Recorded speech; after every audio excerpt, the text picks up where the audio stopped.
Amen. Danieli 5:11 inasema yupo mtu katika ufalme wako ambaye roho ya miungu watakatifu inakaa ndani yake. Na katika siku za baba yako nuru. Sifa za Mkristo, ndani yake kuna nuru, ndani yake kuna ufahamu, ndani yake kuna hekima. Anasema ambazo hazijawahi kuonekana. Huyo ni Kristo aliyejaa Roho Mtakatifu. Tunaambiwa katika Daniel 6:3 kwamba kulikuwa na roho bora ndani yake. Amen. Walikuwa hawajui kuitafsiri kwamba ni Roho Mtakatifu. Lakini waliposikia kwamba ameota, na alipoitafsiri yule mfalme sasa ndo akakumbuka kweli niliota hivyo. Maana alikuwa anawasubiria waje waseme kitu afu yeye akitafanya tu ajue kwamba sio. Kwa hiyo akasema kweli. Kwa hiyo huyu bwana akapewa zawadi na vyeo vikubwa sana. Ngoja nikwambie siri moja. Kama kitu kinakusumbua sana, muulize Mungu kwa mdomo, alafu nena kwa muda mrefu. Amen. Sasa tukikufundisha kwamba ujaze Roho Mtakatifu na uweze kunena, kwa sababu unazungumza lugha ambayo wewe na Mungu tu ndio mnaelewana. Hakuna mtu mwingine. Hata inawezekana wewe usijue unachokiongea. Kwa hiyo ni kwamba baada ya kunena kwa muda mrefu, Roho Mtakatifu atakwambia siri hiyo unachokitafuta. Amen. Haleluya. Amen. Nitakufundisha wakati ukifika habari ya kitu kinaitwa poto. Poto ni sehemu ambayo unapopashwa kuomba unakaa sehemu ambayo kuna mawasiliano na Mungu moja kwa moja. Kuna sehemu nyingine ni poto za kuzimu. Ambazo hata ukikaa ukaomba majibu hamna. Inatakiwa sasa ujifunze kufunga ile poto na kufungulia poto ya mbinguni. Amen. Haleluya. Uwe na mawasiliano. Amen. Na moja wapo ni kunena kwa lugha. Amen. Unaponena kwa lugha ujui unachokisema. Hakuna wengine wanajua kutafsiri, lakini wengine hawajui. Utanena baadaye ukija kutulia.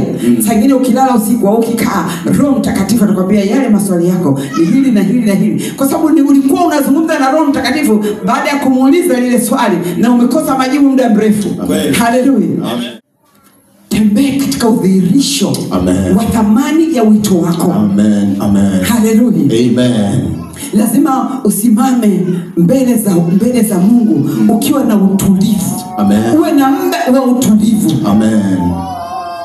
Hakuna kitu kizuri kama kusikia sauti ya Mungu. Kweli. Hakuna kitu kizuri kama kuwasiliana na Mungu, hasa kupitia kunena.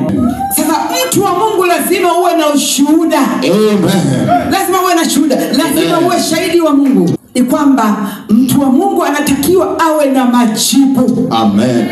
Majibu ya maswali ya kizazi cha wakati wake. Hakikisha unajenga mazingira ya kusikia sauti ya Mungu. Amen. Hakikisha unajenga mazingira ya kukuhakikishia kwanza wewe kwamba una Mungu ndani yako. Amen. Biblia inasema katika Ibrania 13 inasema kwa vile tumezungukwa na kundi la mashahidi. Anasema hebu tujihadhari tusije tukakutwa na ile dhambi ambayo inatukamata kwa urahisi. Kweli. Kama unataka kuwa Mkristo ni lazima uwe mbali na dhambi. Kweli. Na hizi ni siku za mwisho ndugu zangu. Hakika. Kama ulikuwa unacheza na dhambi una wokovu wa mchezo, ujue kwamba itakula kwako. Kweli. Itakula kwako. Kweli. Kwa sababu yeye ameahidi kwamba atakuwa mwaminifu, yeye ni mwaminifu. Atahakikisha kwamba anawaokoa wale watu wake mpaka siku ya mwisho. Apostle Rose Kalemera, mtumishi wa Mungu ambaye Mungu amekuwa akimtumia kwa ishara na miujiza, amewaponya wengi kupitia mikono yake na Mungu ameweka sauti ya kinabii ndani ya kinywa chake. Wewe ambaye unateseka na magonjwa, tunakukaribisha kwenye ibada kuu kabisa ambayo mtumishi wa Mungu atasimama na kusema neno la kinabii juu ya maisha yako. Popote pale ulipo, usiache kufika. Mahali ni Mbezi Luis, kibanda cha mkaa, karibu kabisa na maduka mapya. Kwa mawasiliano zaidi unaweza kutufuatilia kwenye mitandao yetu ya kijamii au namba za simu utapiga na tutakuelekeza. Acha kuteseka, kimbilia kwa Yesu.